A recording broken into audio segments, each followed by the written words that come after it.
10 straight loss for the Philadelphia 76ers. Some ejections as well. We're going to break it down right here on Locked On 76ers.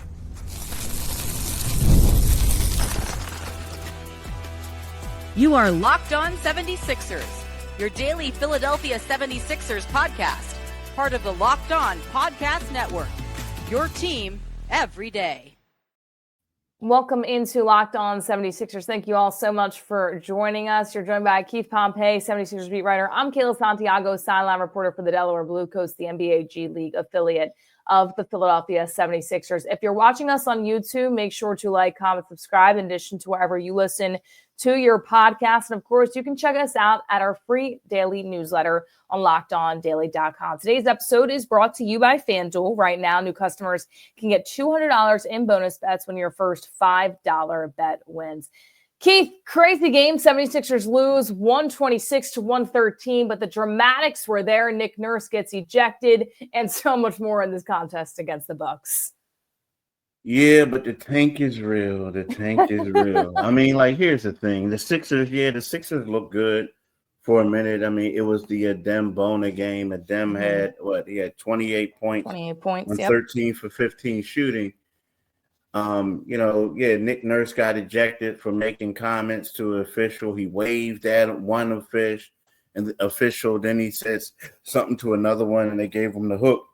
Mm-hmm. But heck, Doc Rivers was watching the game for the last 3 quarters in the locker room. So, you know what? And what I mean by the tank is real. Adem Bona and Yabu kept the Sixers in the game. Mm-hmm. They were balling. And then there was a crucial stretch in the fourth quarter where next thing you know, you look around and you're like, okay, where they at? Well, where they at? Where they at? And then the leads start widening and widening and widening. And then all of a sudden, they bring them back in. Well, they brought Yabu in earlier, but then they bring Adem back in. But I think they were trying to help him get 30, and he couldn't get it. He missed his only shot attempt he had. So as much as there was excitement, and there was excitement, the tank is real. The tank is definitely real. They know how to make it exciting, but they also know how to lose. And we've alluded to this for a while now. It's one thing that they're doing right this season. They are losing. They are tanking. They are doing what they are supposed to do with Adem Bona having that career high. But Giannis just going off in the game, which is what I kind of expected if he was good to go in this contest. 35 points, 17 rebounds, and a career high 20 assists. The first NBA player in history to have that stat line. I mean, Giannis trying to push this team to make some noise in the Eastern Conference as well. Now, granted, it was against the Philadelphia 76ers, and it is what I expected. But that's a crazy stat line coming from Giannis. 20 assists from the Greek Freak out there. I mean, I don't know. Like, and I mean, let's be 100 with it. Like, and no knock against the Sixers, but I don't know. I think it has to come with an asterisk. And I get it. He got the 20 assists. He was passing the ball. But it's like, what do you think Giannis would do if you sent him to the G League and had him play against a G League All-Star team? Like that every night. What I mean? Yeah. I mean, so again, like, I get it, 20 assists. Like, people have to make shots for you to get it. And I understand that. But at the same time, it's like Giannis could have scored 80 points if he wanted to. If he wanted to. You know what I mean? It was just great game. But at the same time, you're going up against a team that only had 8 players, and most of them were G League type players. So I'm not giving him, don't get me wrong, great stat line, but it would have been different if you did it against Joel Embiid, Paul George, Tyrese Maxey, Kelly Oubre, and the list goes on and on. Yeah, maybe not giving him his flowers against an Adem Bona and a Gershon Yabusele Sixers team. If you can do that against the real 76ers, maybe. But Giannis coming out there doing what he's supposed to on the other side of things. Sixers, though, they lose their 10 straight. They're 3-25 since February 5th. Nick Nurse, once again, ejected, getting another tech 18 seconds later than he got his first tech. I mean, this was an all coming together of a tank game, saying, okay, Adem Bona, go out there and show off. Okay, Gershon, help out a little bit. But at the end, crumbling down, the Milwaukee Bucks able to come out on top. But I want to stick with Adem Bona really quickly because when we were talking about draft picks, we were kind of looking at players that maybe could back up Joel Embiid for the future if the 76ers go that route. You look at Malawach from Duke and then Derek Queen from Maryland, two guys that we talked about, gave the stats, gave our analysis. What about Adem Bona? Has he secured enough? I think, to me, my takeaway from him is he's still a really raw player, but last night trying to pass his interview with flying covers, because you and I have talked about it is interview central right now. It is time for these players to show the organization what they can do. And Adem Bona really tried to put that out there last night against Milwaukee. I mean, I'm going to give him credit for what he did. You know, I mean, we're talking about he had 28 points on 13 for 15 shooting. I mean, joining Hall of Famer Charles Barkley as the only 76er rookie to score at least 25 points while shooting at least 85% in the game. And I know he's been playing well. Like, if we're going to talk about it over his last 10 games, you know, Bona's averaging 13.4 points on 72.2% shooting to go with 8 rebounds and 2.7 blocks. The only thing that holds me back from saying, and I know tonight was a good night, he showed effort. Giannis couldn't stop him. Brook Lopez couldn't. But I just need to see a larger sample size against NBA caliber, real NBA caliber competition. Those two guys are.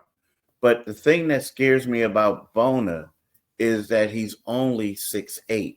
I know he's listed at 6'10", but he's only 6'8". And with that being said, I do think that you can use him situationally, like they did with Paul Reed, tried to do with Paul Reed.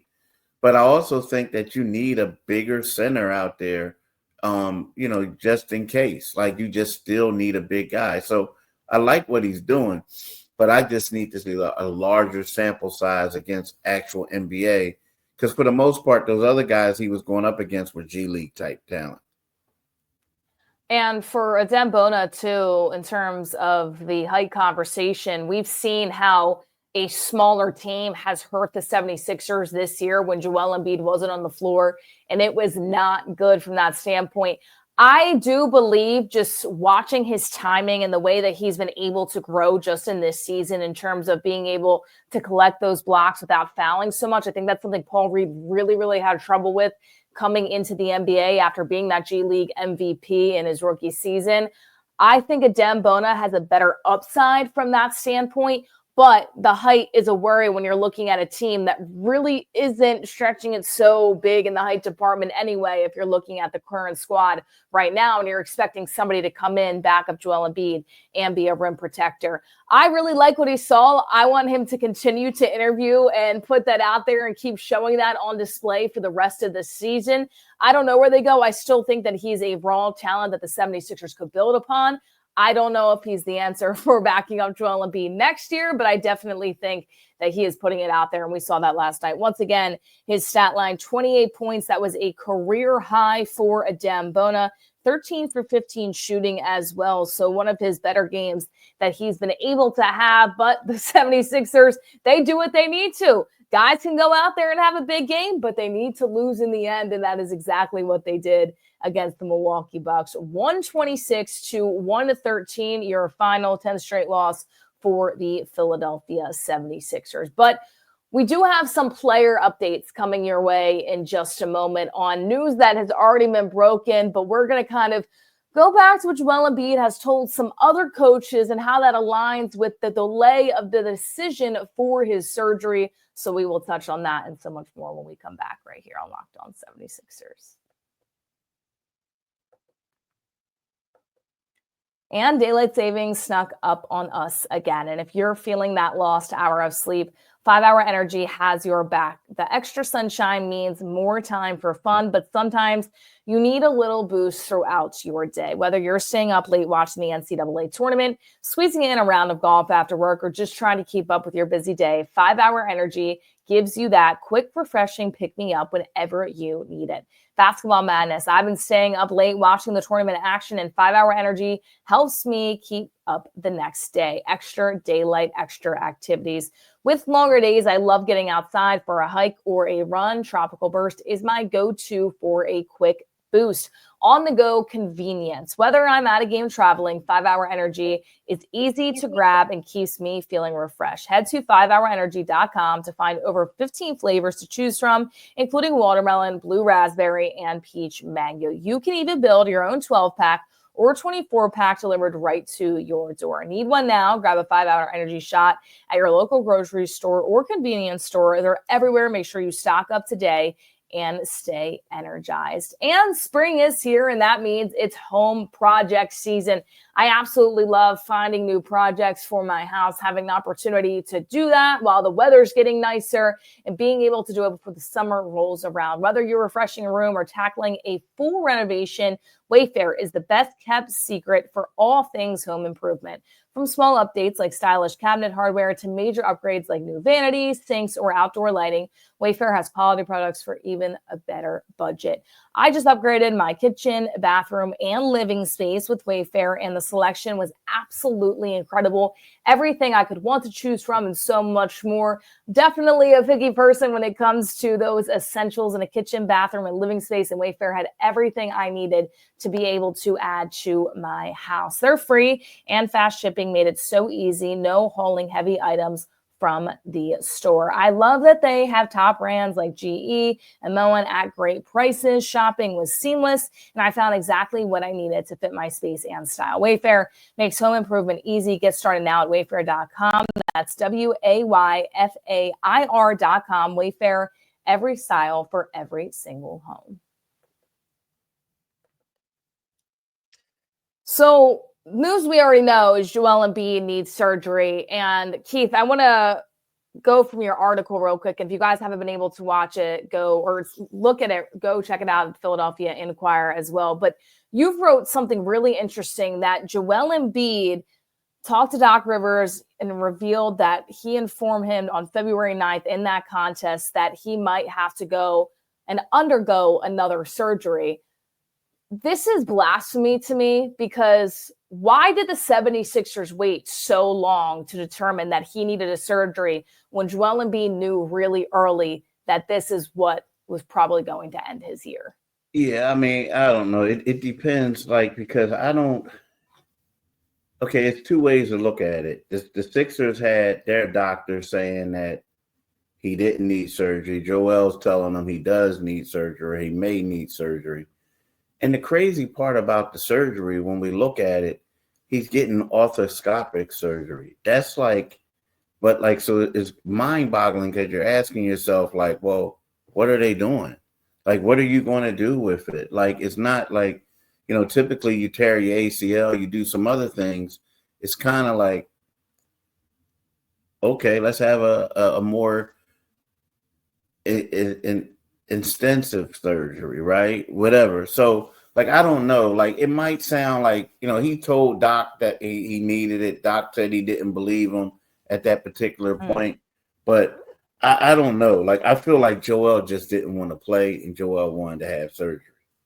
You know what I mean? Oh, yeah, and the whole situation is just so strange to me, because no matter what the circumstance is right now, we never got the full story, right? Nick Nurse, now granted, Nick Nurse is going to protect his players, and he's going to say everything's fine. We're trying to get him back up to speed. And Joel Embiid's out here saying that, no, he needs to be shut down. He needs surgery. And there's just this, that, and the other. It's so many crazy things boiling into now he's going to undergo this surgery, and this timetable to get him back ready for next season, not so favorable right now in terms of getting him back on day one, preseason, ready to go, being dominating Joel Embiid. We don't even know if we're going to get that ever again from the big fella, depending how his body adjusts to the surgery as well. So very interesting to me that, you kind of asked that question, that he tells Doc Rivers as well, because we've heard that Joel's been telling some other people outside of his head coach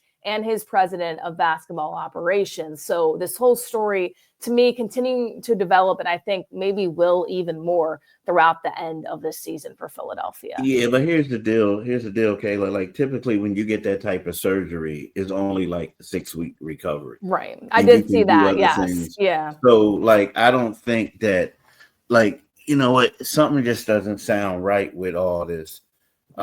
It seems like, and typically when you have a surgery like that, like maybe it could be some loose bodies in your knee could be stiff, where you got cartilage damage, like where you didn't do the things you were supposed to do.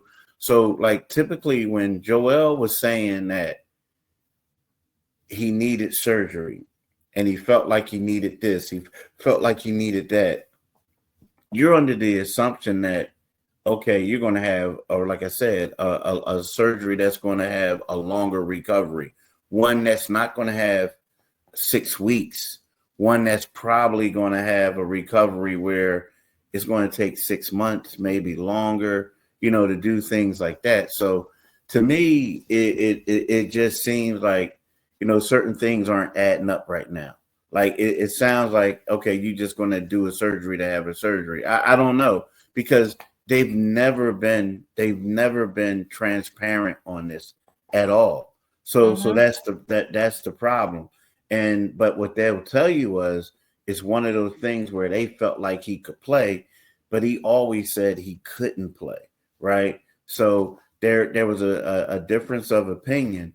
But when you got an orthoscopic surgery the way that they're doing it this way, now again, they're not saying what procedure, what they're going in there to clean up or whatever they're going to fuse together or whatever they're going to do with it. They're not saying that. But at the same time, like, this is something that you have, and in a couple weeks, people are chilling. The big thing is, though, here's the big concern.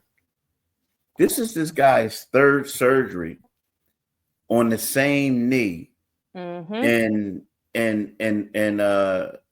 9 years. The second one in 14 months. Now, he's missed other games with tendonitis in that knee, a bruise to his knee. Like, he's had at least 5 ailments to that knee. So to me, the big concern is, everybody keeps talking about the surgery. The big concern is he just shot? Like, I hate to be blunt, but, people talking about surgery. Like, this is going to be this third time that they're, like, doing an operation on this knee. Like, that's unheard of for me. Like, it's really unheard of. And you're just being real from that standpoint, because we even talked about it a few days ago, saying, what are we going to look at to next year? Is there anything to look forward to next year? Is there any confidence going into next year? And the reality of the situation is, could this be the end of the Joel Embiid era? Because I don't think that they're going to ship him off. But at the same time, 3 surgeries, you've had issues with that knee. I've dealt with tendonitis before growing up playing basketball as a dancer, and I never played at the level of an NBA player, clearly, but that has to bother you and continue to nag at you when you're playing at that high level. When is it time when your body is physically telling you, I cannot take this anymore with the way that Joel Embiid wants to play? We may never again see a dominating Joel Embiid. That may be the reality of the situation, because how much more can his body take and how much more can his knees take that are a really crucial part to the way that he plays the game as well. Here, look, I'm just going to break this down to you, right? So during the 2016-17 season, Embiid missed 18 games with a bone bruise to his left knee. Right. He later missed the last 23 games of the season due to a meniscus tear in the same knee, which required surgery on March 24th, 2017, right? Then, after dealing with knee soreness at different stages of the 2018-19 season, Embiid missed 8 games from late February to early March of 2019. He followed that up by missing another 10 games with a bone bruise to his left knee in March 2021. And he missed 29 games last season after surgery for a lateral meniscus injury, meniscus tear, in his left knee. He also missed 5 other games earlier in the season to what they were labeling left knee soreness, right? So he has dealing with that. Now, here's another thing. People keep thinking about that knee. Now, let's talk about the right knee. He missed Game 5 of the 2021 first-round playoff series against the Wizards with a lateral meniscus tear in his right knee. Then he missed Game 4 of the 2023 first-round series against the Nets with a sprained right knee. So, you know what I mean? Like, my man got some bad knees right about now, and the right one is not as bad, but, it's hard when you're about to be 31 and you had all these injuries, and now you got these knee problems on both knees. Nah, it's tough. It's tough for him. And not only that, too, Keith, he's a big guy, clearly at his position, standing 7 foot plus. A lot of weight is coming down. If you're going up, getting the rock, coming down with a rebound, you're trying to brace yourself with those knees. And if they're not your friend, or if they're not doing what you need them to do, it is going to be really, really difficult for him to play. This is speaking from somebody who has dealt with knee injuries before, not at that level, but just in something so minor, and realizing how that really limits you to doing what you want to do. And we're talking about an NBA player that is having all this done. How much is too much, to the point where you're maybe talking about how could this affect the rest of his body for really more of his life, just as being a father, being a husband, and everything in between, because some players look at that too. Listen, I'm sorry. I'm not going to. We're talking about a dude making over $500 million. Like, I'm sorry. Keith's not feeling bad no here. Offense, Too Joel, much money. but bro, I'm saving up for my daughter's college tuition. Like, you know what I mean? My man, he could buy a college. You know what I'm saying? Like, come on. Probably even more than that too. Yeah, Good point. How bad can you feel, right, when they got the money keeping coming? But at the end of the day, we've seen players, you look at Andrew Luck, completely different injuries, but on the NFL side of things, stopping the career earlier than people thought because their body just couldn't keep up anymore. Kayla, the dude is going to make over I get 500. It. Right now, he has the 4th highest contract in NBA history. He's good. Life is good. But life is not going to be good for the Sixers if he can't play like that. It'll be good for him. It won't be good for the Sixers. It's good for him. Like, what's it? He's fine. He's fine. He got 2 kids. He has a wife. He's had, like, for basketball, like, we don't even know what the other, like, he has his own Skechers deal. He has all these other commercials. I mean, Joel won't mess around and be a billionaire in a couple of years. Like, seriously, with you never know, knees, right? With 2 bad knees. Hey, let me tell you what. Let me have $500 million, and you say I'm gonna hit you in the hammer with 2 knees. I think long and hard, and like, give me the 500 mil. I'll take it. Give me the 500 mil. What? I could walk after the surgery. Give me 500 mil. In my pocket. There you go. But nevertheless, Joel Embiid's knee situation not looking good for the future of the Philadelphia 76ers and everything going on. So we'll continue to follow this developing story. But there's 5 games left on the season, and it looks like it's going to be a little bit of a bye-bye to Tyrese Maxey, which is what I wanted to see. So we'll discuss that on the other side of things right here on Locked On 76ers. And running a small business means you're wearing a lot of hats. Your personal phone becomes your business phone, and before you know it, you're juggling customer calls day and night. As your team grows, it becomes impossible to manage everything with just your personal number.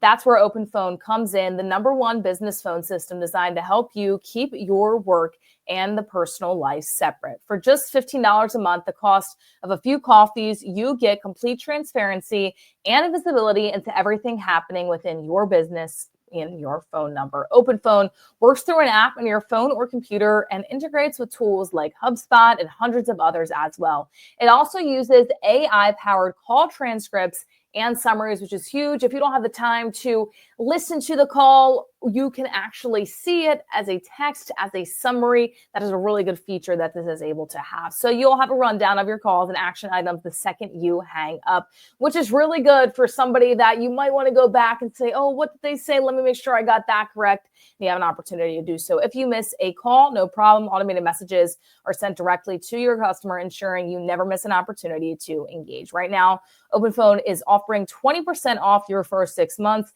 when you go to openphone.com/lockedonnba. That's openphone.com/lockedonnba for 20% off 6 months. Openphone.com/lockedonnba. And if you have existing numbers with another service, Open Phone will port them over with no extra charge. So make sure you go check out Open Phone today.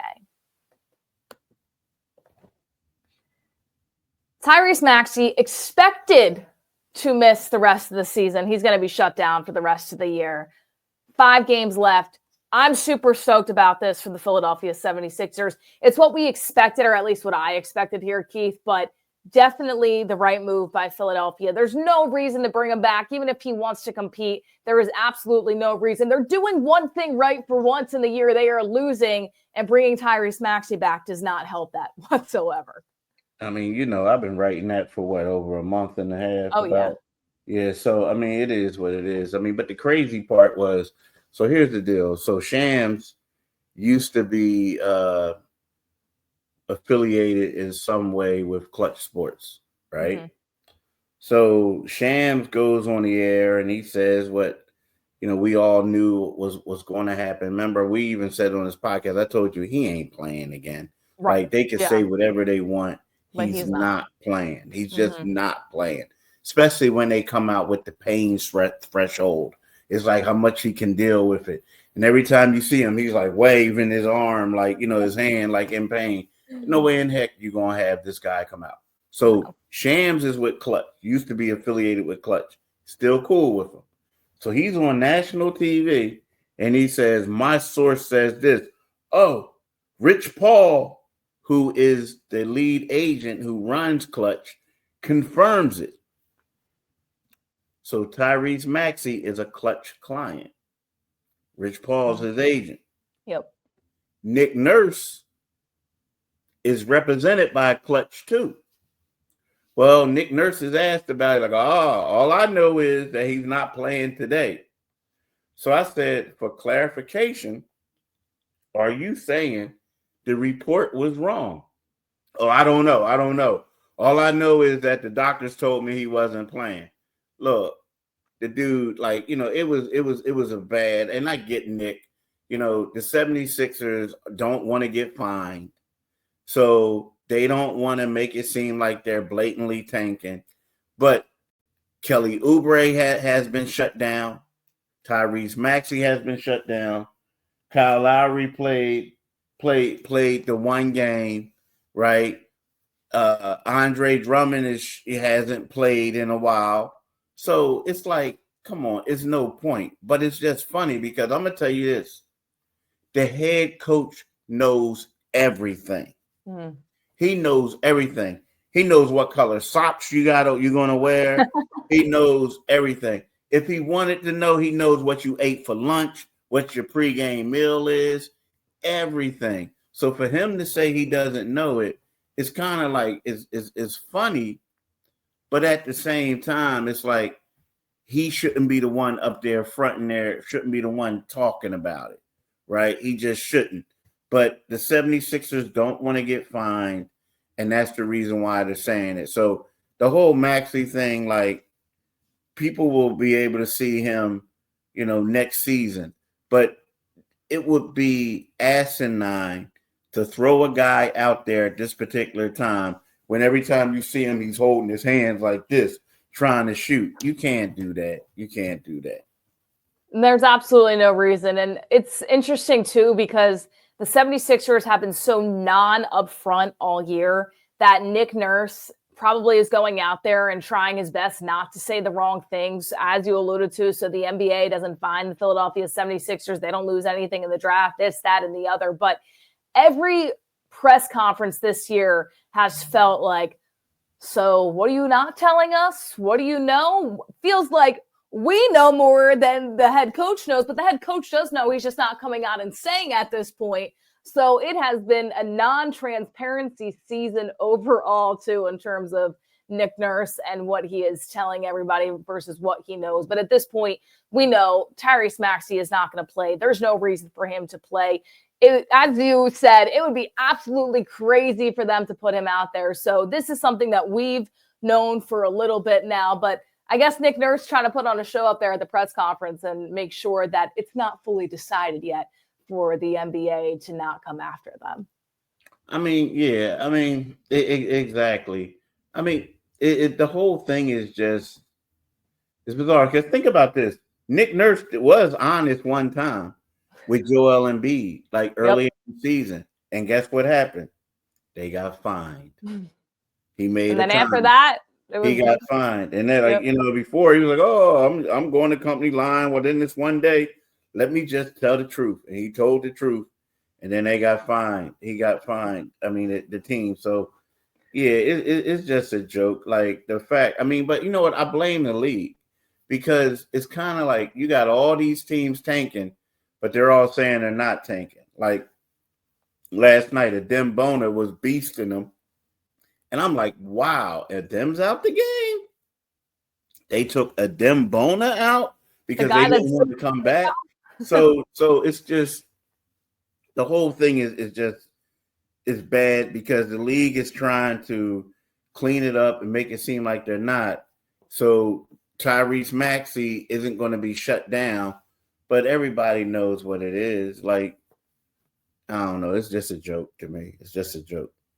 That it is. And listen, there's 5 games left of the season, which has been just kind of a laughable season when you look at it from front to back of the 76ers. A terrible season from front to back and one of the most disappointing seasons. Definitely, to me, the most disappointing season in the Joel Embiid era because at least with maybe the process years, you knew what you were getting a little bit. This team went from, Eastern Conference final contenders possibly to tanking for a lottery pick very, very quickly. So 76ers, they lose their 10th straight game, but they're doing what they need to do. The Nets also losing last night, so that distance still stays with that 2 games with the 76ers trying to lock in that 5th spot in the NBA reverse standings. They fall to the Milwaukee Bucks 126-113. Well, thank you guys all so much for tuning in to Locked On 76ers. For Keith Pompey, I'm Kayla Santiago saying so long, and we'll see you all next time.